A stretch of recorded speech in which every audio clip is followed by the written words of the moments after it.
Welcome, my friends, to the Sage Acquire Radio Hour, your home for free and critical thinking. And I'm your host, Mike Williams. We have a great show tonight. I recently had the pleasure of connecting with my colleague, Drake Bear Stephen. Drake is a transpersonal hypnotherapist, a past life regressionist, Reiki master, and shamanic healer. His practice is Drake Enterprises, located near the San Francisco area. And I promise you his extensive knowledge of energy healing and spirit will keep you fully engaged for the next hour. And my first question to Drake was to ask him how his life experiences have brought him to where he is today. Let's take a listen. Okay, so I was a psychology major in college, and I would be always sitting in the back of the room, but finally raising my hand and saying, what about past lives? They have to have an incredible impact on who we are, who our personalities are, and all of this stuff. What about that? And the teachers will always say, oh, no, we don't talk about stuff like that. And it's true that in Western psychology, that all reference to past lives, future lives, the afterlife, all the spiritual aspects have been absolutely stripped away because they want psychology to be scientific. It has to be proven, and it has to be able to be reduplicated. And so it's kind of like reincarnation doesn't fit that model. Well, you're proving them wrong. So good for Wait you. till my book comes out, because I'm going to talk a lot about reincarnation and how it affects our gender identity. So then after college, Drake, you had a long-term corporate career. And once you hit 50, you had a big shift in your life. And I was wondering if you could share with the audience what that shift was about.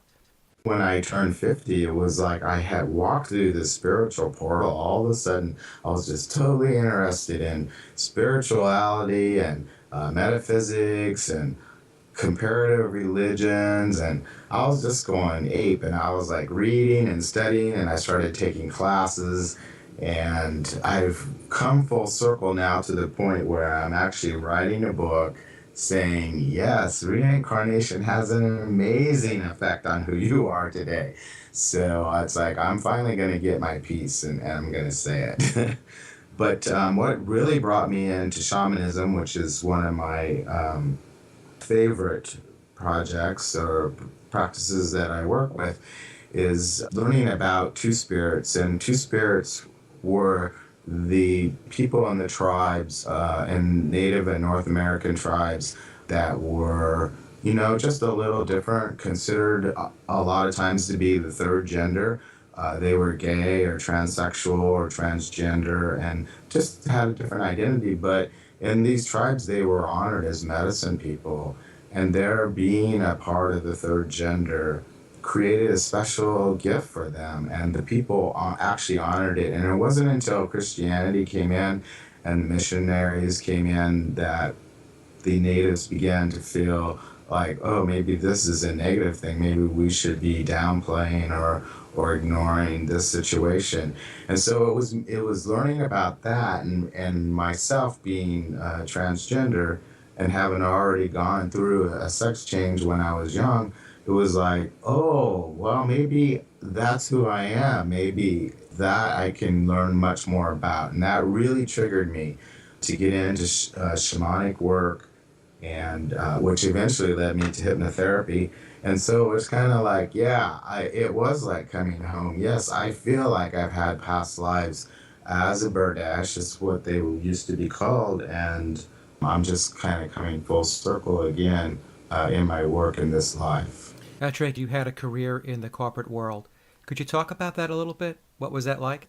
Yes, I did. I was in telecommunications for 38 years. If you reflect back on your corporate career and that experience, is there a connection between that life and the work that you're doing today?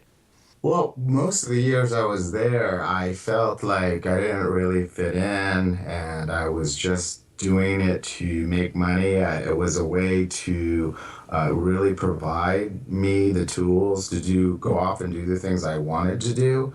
And I had a hard time creating a bridge between that corporate world and my spiritual beliefs. But I now, in retrospect, can see that it was truly a gift because it was like being very entrenched in the physical world and the world that many, many, many people are in. And so it was like I feel now that I needed to be a part of that to understand how it works, what pressures people go through when they're in the corporate world. And I think it really grounded me, and gave me that perspective. Whereas there's a lot of people that, let's say, they'll, jump into college, or jump into transpersonal or spiritual lives, and don't really have that grounding in the physical world that so many people do. I have to imagine that a lot of people that come to you to work on issues or whatever it may be, they're coming from that environment. Would that be a good assumption to make? Yeah, it is. Obviously, everybody needs to make a living in one way or another, and I feel, that I'm sort of a bridge. So a bridge between worlds, between the male and the female world, the gay and the straight world, between the corporate world and the spiritual world. And so people are wanting to know, how can I have one foot in one world and one foot in the other and not feel like I'm split down the middle? How can I feel a whole person? And so just through my experience, I believe that I can help people that are on kind of that, what seems to be a split path. And what I would even say to anybody is that wherever you are in your life is exactly where you're supposed to be. And those dichotomies, or those things that feel out of sync, really will, as you get down the road, they will come back and you'll be able to view them and say, oh, okay, that's why that happened, and this is the gift that I got from it. I actually found the same thing because I spent 32 years in the corporate world. And I always felt like a fish out of water when I was there. I did it. I did well at it, but I just never quite felt very comfortable. And when I look back now with the work that I'm doing in hypnosis and past lives, having worked there, having been in that environment, gives me a reference point. It enables me to be able to really relate to the client. So I found that I can understand their pressures, I can understand their stresses, I can understand their anxiety. So I found it very helpful too. And like you said, wherever you are, it's where you're supposed to be. I didn't know you were in the corporate world, but yeah, there we have a parallel. We do have a parallel. It's very interesting. I find that a lot of people that are doing the work that you're doing and that I'm doing, that many of them have that background. They were there and then the shift took place, they transitioned, and now they're doing the holistic medicine or the alternative healing. Yeah, I feel very strongly that this is a very transitory lifetime for me. I was in the army.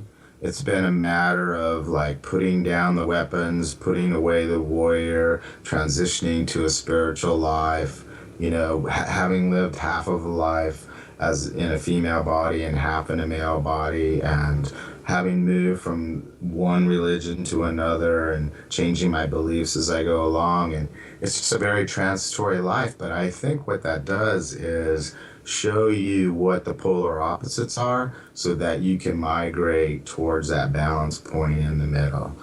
So those are the types of clients that I'm going to attract, are those that are kind of struggling with the polar opposites but want to bring everything into balance. That's interesting. So you were in the army also. I can't even believe when I look back on my life, wow, I used to do that. Well, I tip my hat to you because that's quite a shift. Now, Drake, you mentioned shamanism. Did you get involved in shamanic healing first and then hypnosis? Yes, actually, I was involved with shamanism for maybe 7 years before I got involved with hypnotherapy. And I don't know, for some reason there was some resistance to the whole idea of hypnosis. But what happened was I had a between lives regression, and it so impacted my life, and it was so dynamic that I was like, I have got to learn how to do this for clients. And so I immediately enrolled in school and got certified as a hypnotherapist just so that I could specialize in doing past life regression work. That's exactly what happened with me. I had my own session, and then after I had my session, it just opened the aperture, and I said, this is what I want to do. And I just stayed on that path. Yeah, and now that I see both sides of it, is that shamanism and hypnotherapy are very, very closely related. They really are one and the same because you're dealing with that trance-like level, that access or that portal into the subconscious mind. And it's that alteration of the brain state. The shaman does that when they journey, and then the hypnotherapist does that with the client through guided meditation. So it's very similar in the goal and in the vehicle of getting there. Could you explain, Drake, a little bit more about shamanism and shamanic healing? Because it seems to me to be an overused word these days. It's almost becoming generic for someone doing energy or spiritual work. Yeah, truly. Shaman is becoming a buzzword, and actually, some people that are truly shamans are pretty upset about it. And so I think we really need to perhaps develop a term that's similar to it, that means that, but that's separate. Because a shamanic practitioner, or a shaman, if you will, it's really a spiritual healing, and there are specific things that are common no matter what culture is performing shamanism. So the types of things that is worked on are like soul retrievals, extractions of entities, psychopomp work, which is helping people cross over when they're ready to pass over the veil. So it's like very specific things. The shaman has, if you will, on staff or on call, spirits, specific spirits that they work with, and in doing the work, they do a journey to find out, get wisdom from the spirits about what healing needs to take place. They'll actually go out into altered space and get soul pieces and bring them back, or do different types of work like that. So it's actually very different than doing energy work per se. And what I do is I do combine the shamanic work with energy medicine, because the shaman believes that the energy body, which is an overlay of the physical body, has a lot of imprints in it from past lives, past injuries, past wounds, deaths, all that is still held in the energy body. And by working on the energy body, you can clear a lot of energy, you can alleviate disease, illness, things like that. So it's a very specific practice, and a lot of people want to jump on that bandwagon right now. But I believe it takes, a certain amount of training and spiritual understanding to actually become a practitioner. You'll notice that I would not even call myself a shaman. That is a term that a community will bestow on you if they believe that you're a good healer and that you're a good medicine person. I say I'm a practitioner because I use the tools that shamans use.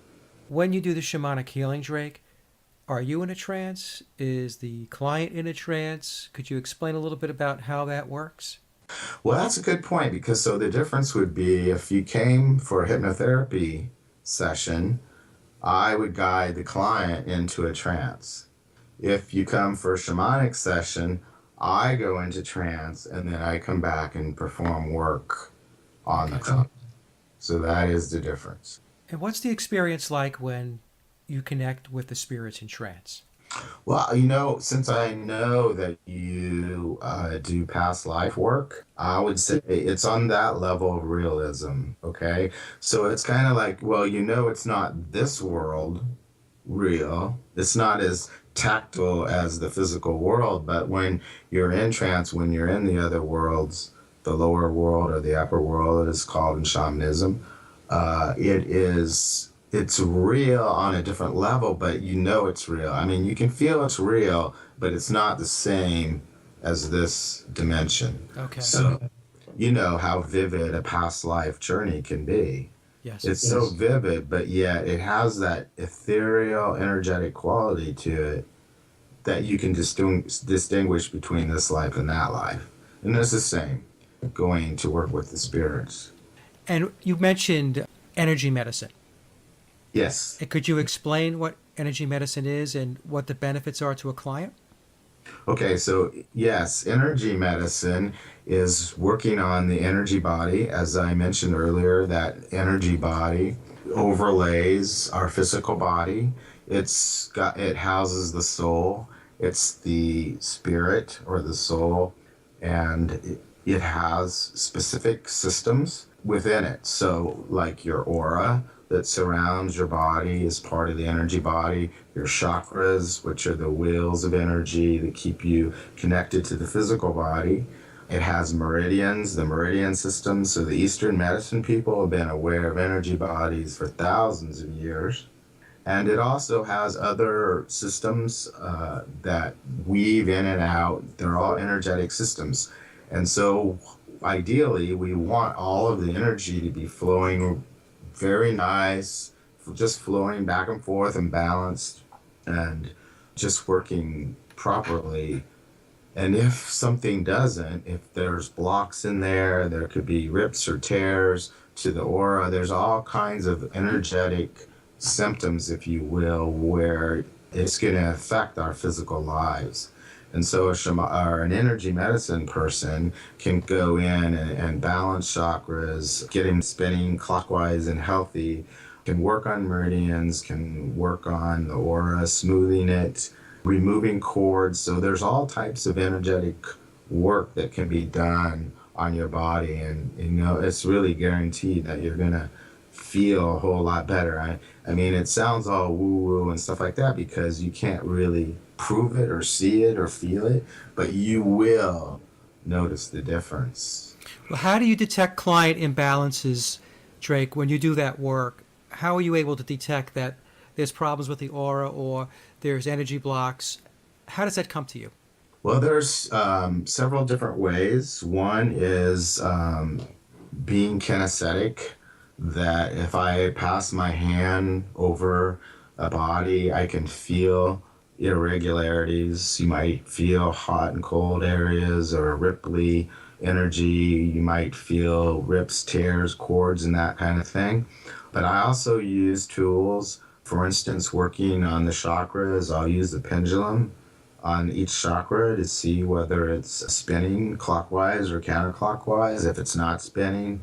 So there's different tools that we use to identify. Also, I mentioned earlier about the fact that we do journey work. We can do that as like a pre-diagnostic journey just to find out what the spirits are saying is there. And then between that and the interaction with the client, always asking, what do you feel in your body? Where is it? What does it feel like? Is it moving? Is it doing this? Is it doing that? If it had a color, what would it be? If it had a voice, what would it say? So we're constantly, working with the client, figuring out between what I'm feeling and what they're feeling, what's going on. What would be some of the symptoms then, Drake, a client would come in with?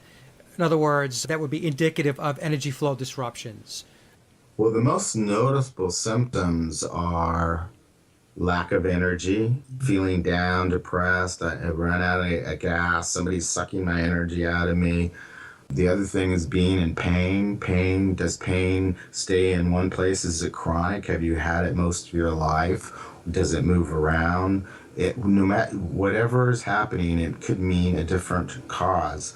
And so we ask a lot of these questions. A lot of people are have fibromyalgia and conditions like that. They're in constant pain, and a lot of that is solvable by working on the energy body and by working with past lives. So in a way, going in and doing a regression on a past life is energy work, because if you're working on clearing trauma from a past life, that will clear up that piece in your energy body that's holding that energy, and that will change how you feel in this life. So really it's a combination of a lot of things, and it has a lot of symptoms. I mean, if you're having flu-like symptoms, perhaps all of a sudden one day you just feel out of sorts, you don't feel like yourself, or something just radically changed and you can't really figure out what caused it. So there's sudden onset of symptoms. And then there's chronic symptoms. They all mean just slightly different things, but working with the client, we can just continue to peel back the layers until we find that core cause. Many things are multidimensional. They may be many sources that are causing the aggravation, and we just keep peeling it all back until the symptoms are gone, and then we know we've cleared the core problem. Is Reiki a big part of your energy medicine? I always use Reiki. Okay. It's just beautiful universal energy.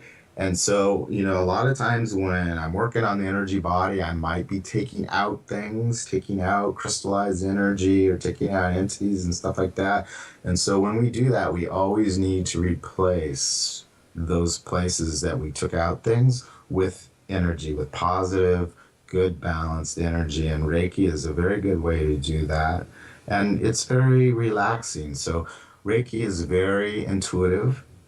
Yeah, the healer doesn't have to know anything, just put the hands on, and the Reiki energy kind of knows where to go in the body. And it's a very powerful healing force. What exactly is Reiki energy, Drake? Well, the buzzword or the approved definition is universal life force energy. And it came down through a man who was a Japanese doctor. And in order to perform Reiki, you need to be attuned. So it's as if you were a radio and you had to get the crystal embedded in you that would tune to that exact channel so that you could pass it. So it's not energy that comes from a human person. It flows through the person, just flows through the body into the client. And another word that is synonymous with it is unconditional love, because really love is the highest form of energy there is. And so it's that universal love energy. Some people call it like Christ consciousness.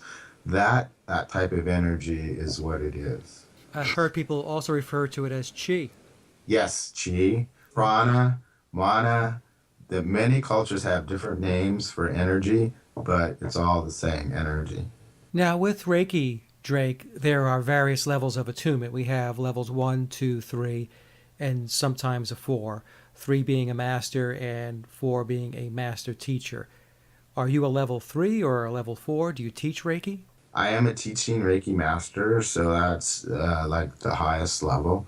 I'm able to attune people if they so wish to be, and I highly recommend that anybody that wants to be attuned to do it, because you can do it Reiki on yourself. You can do it on your pets, your family, your friends. I do Reiki for my food before I eat it. You can do it in situations where you're uncomfortable, like at the office, when you're feeling all those vibes, and you can just pass Reiki energy around. And so anybody can use it, and I highly recommend it. Well, I'm a Reiki master myself, and I absolutely love it, and I wish more people knew about it, because the benefits of Reiki are just absolutely fabulous. It is, and I've heard now lately that it's becoming mainstream that hospitals are having Reiki practitioners now come in and work on patients. And so Western medicine is finally coming to the realization of how beneficial Reiki can be. Especially in the cancer treatment centers, they're using a lot of Reiki now. Yeah, it's great. I love to see the Western medicine begin to blend with the Eastern philosophies and the energy medicines and all of that. Yeah, absolutely. A long time coming, too. Yeah. Now, when I do Reiki, I tend to be able to get readings from my client. And many times, even guides will come through on behalf of the client. Do you experience those types of situations or dynamics also? Yes, absolutely. I mean, I feel like, I think it's because I have hands on. And whenever I have hands on, I seem to receive information. I can feel if one side of the body is out of balance with the other. And you just get all these sensations about things that are going on with the client. And I think that, the hands-on thing and also just being in that really quiet meditative state, it allows you to drop down, into that trance-like thing. And there you are. The spirits are all there. Their spirits are there. My spirits are there. And they'll pass the messages if we're open to hearing them. Yes, yes, I find the same thing. Now, Drake, you had mentioned from shamanism, you then made your way into hypnosis. Is that correct? Yeah. Okay. Yes.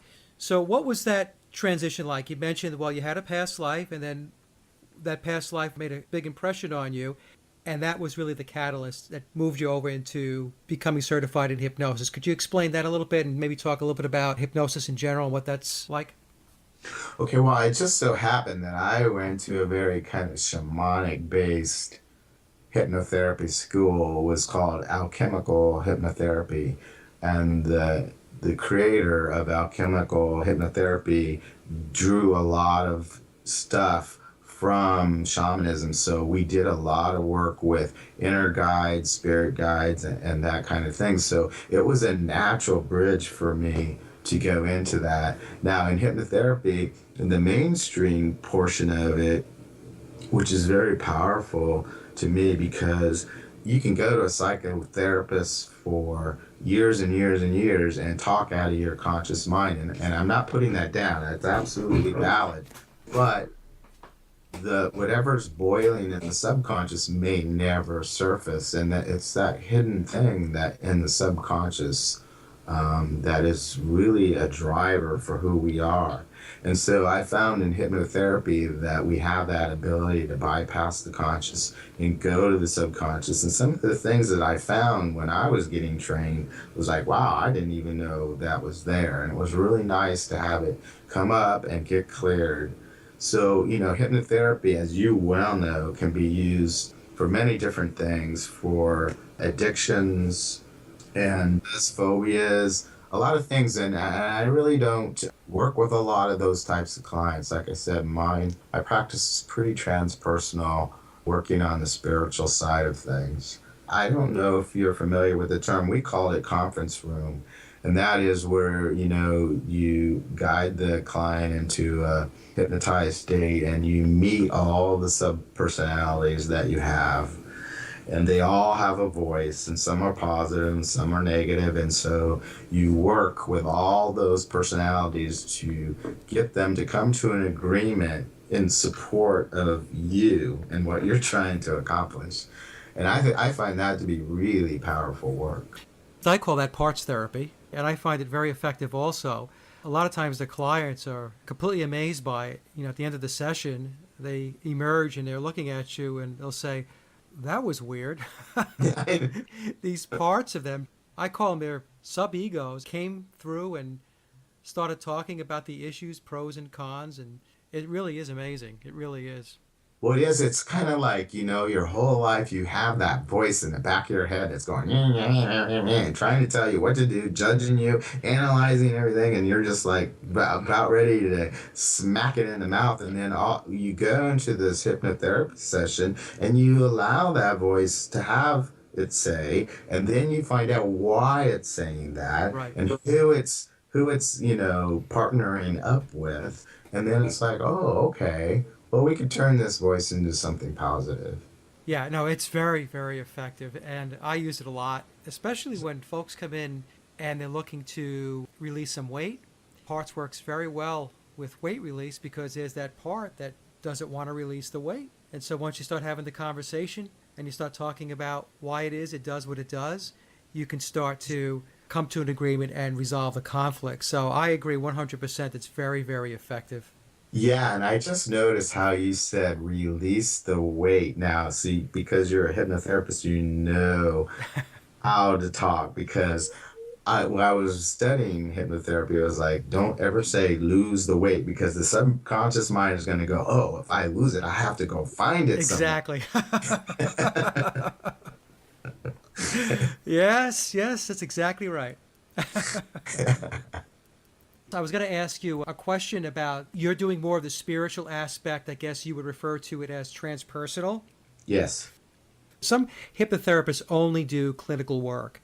And what I found is that once I mix in that clinical with that spiritual transpersonal aspect, it really opens up the door to all kinds of ways to resolve conflict, because we've just opened the aperture for more wellness and more healing to come through. Oh, I totally agree with you. We can't do a total healing if we're only working with a part of who we are. And so we are physical and we are mind and heart and soul. And so many times the spiritual part just gets excluded, especially in Western medicine. And once we get to that holistic healing that you're talking about, we don't leave any part behind. Everything comes together, and when it's in sync, then it's a huge transformation. Oh, it is a huge transformation. It's a huge shift.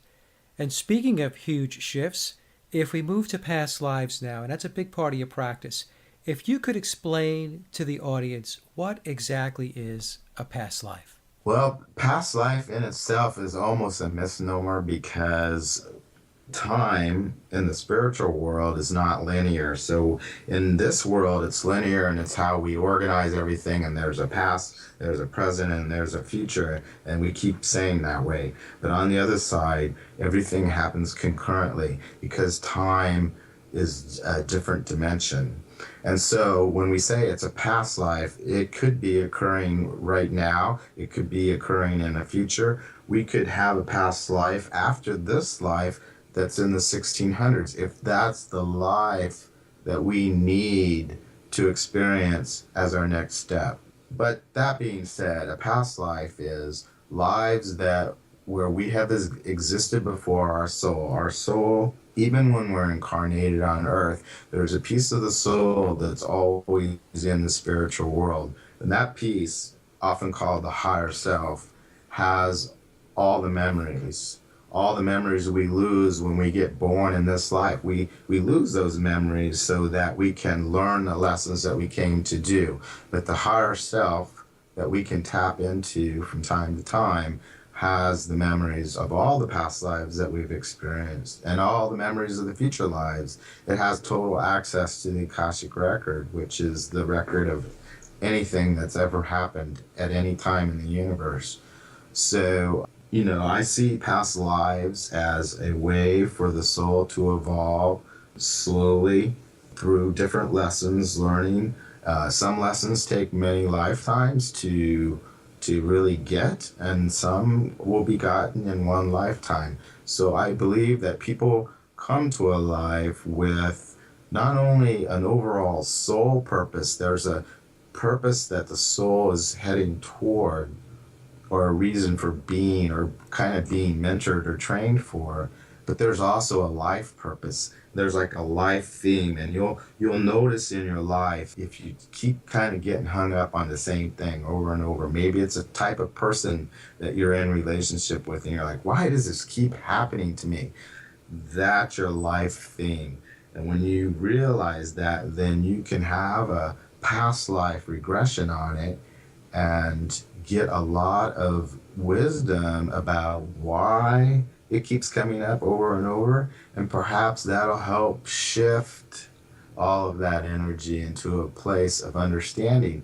And once you come to that place, as Heinlein used to call it, once you grok something, you really get it. It just goes away because you've learned the lesson and you can just move on to the next thing. Yeah, that actually happened to me. I just quickly, because this is your interview. But when I went for my past life, I actually was diagnosed with a shoulder problem. And I had arthritis in the shoulder, went to an orthopedic. He took x-rays. The calcium deposits were there. They showed me the x-rays. And they said, well, the only way we can actually fix this is either we're going to give you that big horse needle of cortisone. And if that doesn't work, and many times it doesn't, then we have to go in and operate, and we have to take the calcium deposits out. And I never had the operation, Drake. I did get the horse needle in the shoulder. It was good for about 10 days, and the pain came right back. And the pain was so bad, it was in my right hand, and I am right-handed, that when I went to drive the car, I had a hard time shifting the car into gear. And so when I had my past life, I went back into a past life where I was back in the West, and I was a marshal, and I was shot point blank in my right shoulder. Right. The very next day, about 75 to 80% of the pain that I was experiencing dissipated. And today, which is, it's, I guess now 4 or 5 years later, I have no pain whatsoever in that shoulder. Never had the operation. And as I mentioned, it was documented because I did go to an orthopedic who showed me x-rays and said, there you go. This is why you have all that pain in your shoulder, Mike. And right after that past life, most of the pain dissipated. I would say probably about 9 to 12 months later, no pain, and I haven't had any pain since. And that was back in 2009. Little side note for our listeners. Story. Yes, that's how you know it's real. But yeah, it's just it's such powerful medicine, and I think Carol Bowman really wrote it well because she wrote about children having past life memories, children younger than 7, because they're still in the kind of like trance-like state that hypnosis gives you. Yes, and so they're very tapped into their past lives, but they don't really have the language to express it to us. But a lot of the things they'll say may seem really off the wall, like, oh yeah, I remember when you were my daughter in my past life or whatever. And the mother's like, what? But once they come to the realization, and some of it can be very traumatic, but once they come to the realization, oh, wait, that was that life, and this is this life, and they're two different things. The symptoms of whatever's happening just go away. There are many, many cases of children especially recalling past lives because they don't have all that clutter and all that noise that we have as we move on in life. Absolutely. They don't have the conditioning. Right. And their minds are just wide open. Now, Drake, I remember you posting up on Facebook. It was a fabulous graphic, and I hope I'm not catching you off guard here, but it was called The Cycle of Life, and it was the cycle of reincarnation. Yeah, kind of all the steps we go through as we transition through the afterlife and come back again. Yeah. I was wondering if you could just take our audience through that a little bit. Just explain, what is the cycle of life? Okay, so, and this, I just want to preface this by saying this comes from thousands and thousands of people being regressed and saying the same thing. So even though we can't prove, quote unquote, that these things exist, through repetition and people saying the same thing over and over again, we have a pretty good idea it's true. And so what happens is, as we pass the veil or pass into the afterlife, we see that tunnel of light. Once in a near-death experiences, you go to that tunnel, but your cord is still attached to your physical body. And what happens in an NDE is the spirits that are there are going to say, you can continue past the light through the tunnel, but that cord will be severed and you cannot go back to that physical body. You can only go back in a new body. Or you can go back from this point and continue to finish that life.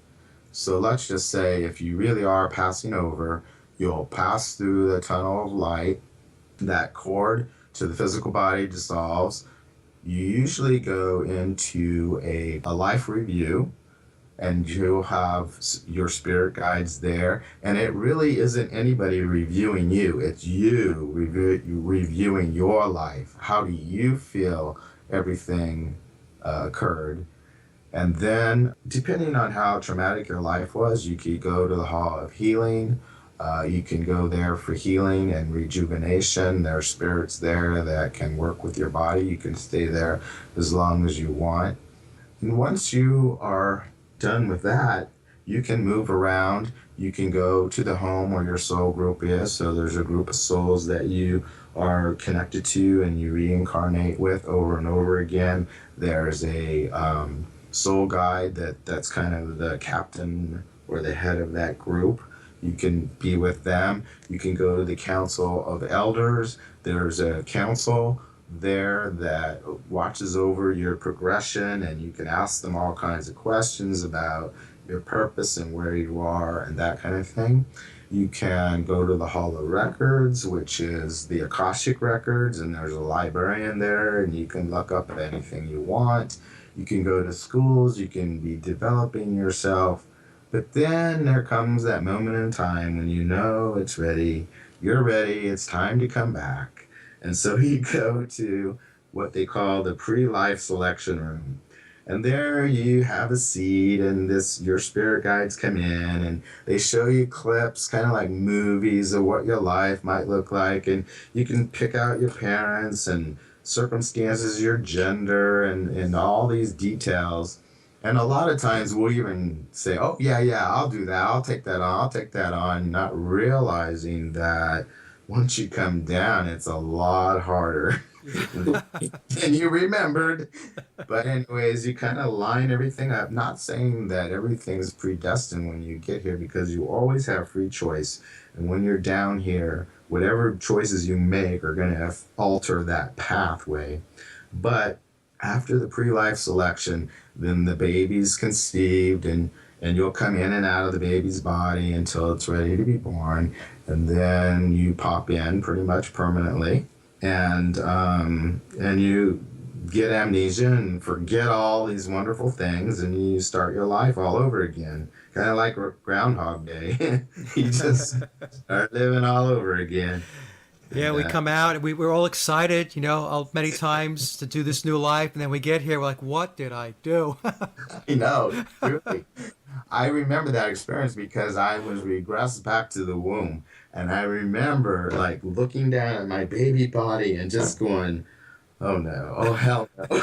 Just, what did I do? Oh, In that lifetime. back into the third dimension. See, that's the thing, is that once you really start clicking in and understanding and really believing all this and everything, it's like, yeah, you can have a sense of humor. Yeah. Because, you just need to have that for sanity. But I think it's totally fascinating. But I'll add one thing to it, and that is that in all the books that I've read, and I'm talking about probably 100 books, it talks about that whatever you expect, whatever you create, is what you're going to get in the afterlife. So let's talk about a fundamental Christian that believes that if you don't believe in Christ, or if you did bad things and you didn't, confess your sins or whatever, that you're going to go to hell and you're going to meet the devil and you're going to burn there. Quite likely that's going to be what you'll find on the other side. And so you can actually create what you want to encounter when you get there. Interesting. So they can actually create their existence in the afterlife. Absolutely. And so people will get stuck in the fourth dimension, or they will go to purgatory. Purgatory originally was meant to be a cleansing, not a permanent place for a soul to stay. And so it's kind of like, yeah, it'll exist. If you think you need that, then that's probably where you're going to go. And so the people that you meet on the other side, the souls you meet, the spirits and all that, come in the form of how you can accept them.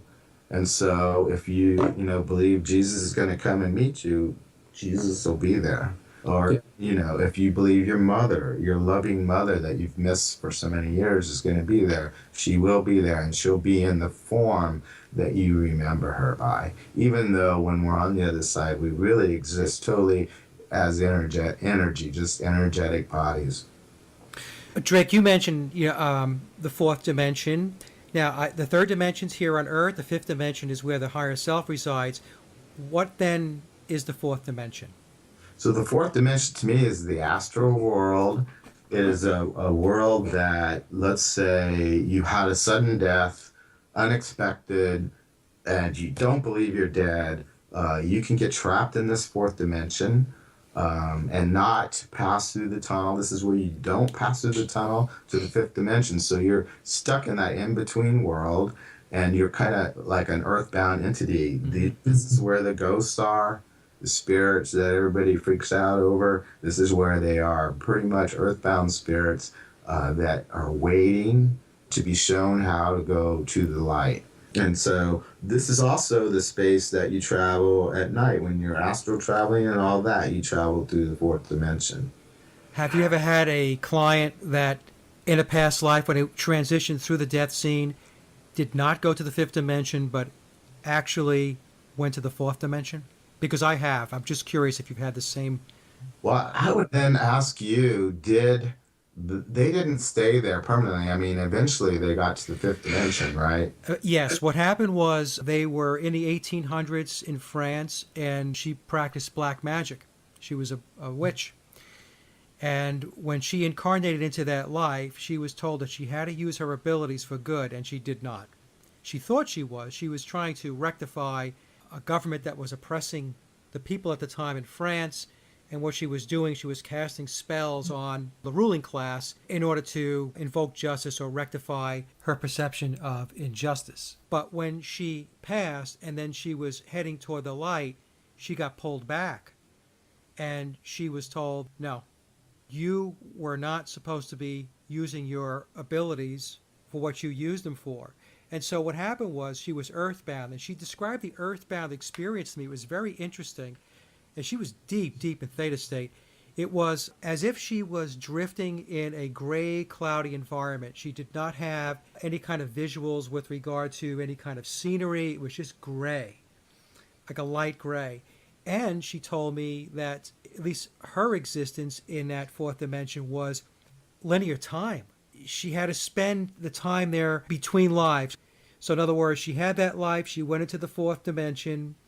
She was there for almost a little over 100 years, and then she reincarnated into this life. It was a very, very interesting session, probably one of the best I've ever had with regard to just what was coming through, because I really hadn't had a client talk about being earthbound before. Most of them go right to the fifth dimension, up to the spirit world, and she did not. Well, now I find that is an amazing case because it's always been a question in my mind. Do you have to go to the fifth to reincarnate back? And I know in Tibetan Buddhism, they don't believe that. They believe that that's why they read you the Book of the Dead when you're passing over, because if you are like going up, you're on your way to the fifth dimension, and you happen to look over at somebody else and they're creating a baby, you could just like suck right into that body and not, just like bypass the whole process. So you're not even getting all the way to the fifth before you're reincarnating again.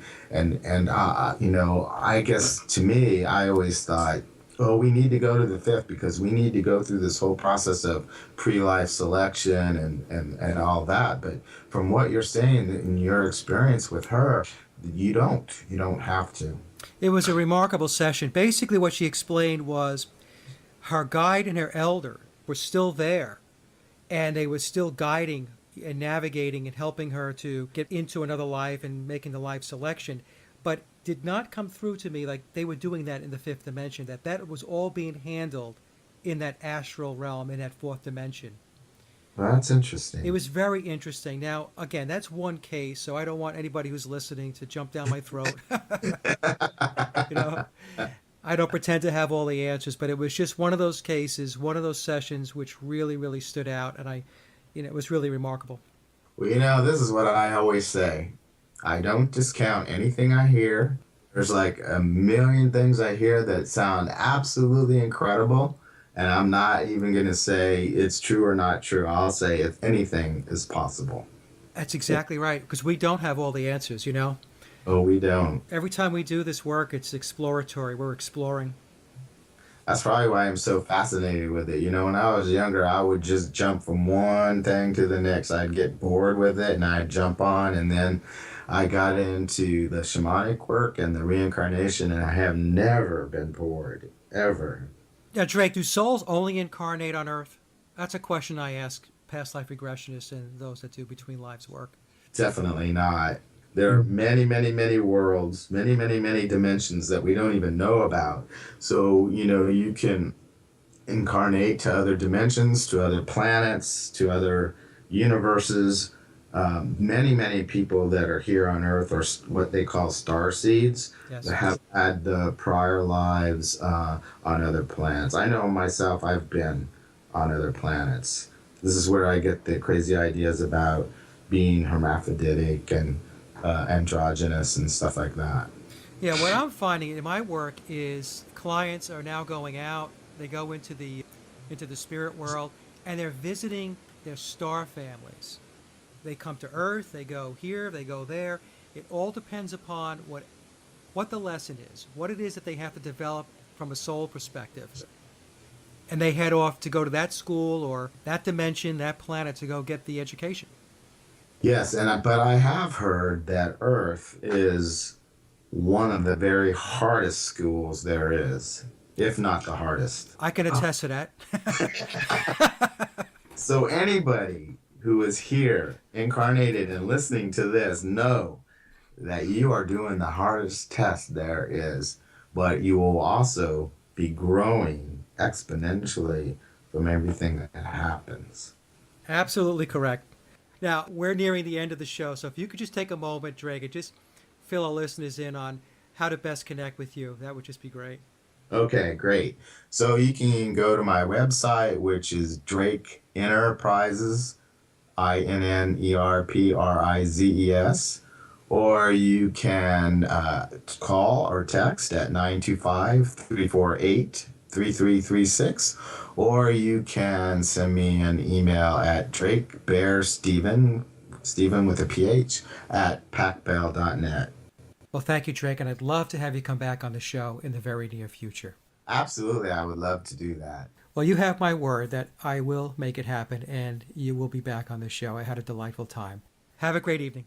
You too. Bye-bye now. And that concludes our discussion with Drake Bear Stephen. And as always, I want to thank everyone for listening, and thank you for your support in visiting the blog, sageofquay.com. And please check out my music and my album, Leaving Dystopia, at laboroflovemusic.com. And remember, live in truth and always serve creation. It's really that simple. See everyone next week. Be safe, enjoy, and God bless.